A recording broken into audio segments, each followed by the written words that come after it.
आपण पाहत आहात RK न्यूज, बातमी तुमची, आवाज आमचा।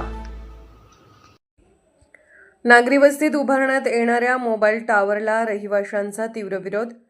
जयसिंगपूर शहरातील सिटी सर्वे नंबर 2002-8 येथील रहिवासी भूखंडावर खाजगी कंपनीचा मोबाईल टॉवर उभारण्याचे काम सुरू असल्याने परिसरातील नागरिकांनी तीव्र विरोध दर्शवला आहे। याबाबत रहिवाशांनी जिल्हाधिकारी कोल्हापूर तसेच पोलीस अधीक्षक कोल्हापूर यांना निवेदन देऊन तातडीने काम थांबवण्याची मागणी केली आहे। निवेदनात म्हटले आहे की संबंधित भूखंड हा दाट नागरी वस्तीमध्ये असून परिसरात शाळा, लहान मुले, ज्येष्ठ नागरिक आणि कुटुंबे वास्तव्यास आहेत। मोबाईल टावरमधून होणाऱ्या रेडिएशनमुळे नागरिकांच्या आरोग्यावर विपरीत परिणाम होण्याची भीती व्यक्त करण्यात आली आहे। नागरिकांच्या म्हणण्यानुसार संबंधित भूखंडाचे मालक अनमोल अरुण यादव यांनी मोबाईल टावर उभारण्यासाठी परवानगी दिली असून काम सुरू आहे।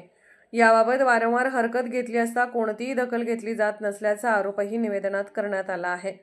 तसेच मोबाईल टावर उभारणीचे काम नियमानुसार होत नसल्याची शंका व्यक्त करून प्रशासनाने तात्काळ चौकशी करून कामाला स्थगिती द्यावी अशी मागणी करण्यात आली आहे। अन्यथा 7 जुलै 2026 रोजी जिल्हाधिकारी कार्यालयासमोर तीव्र आंदोलन छेडण्याचा इशारा रहिवाशांनी दिला आहे।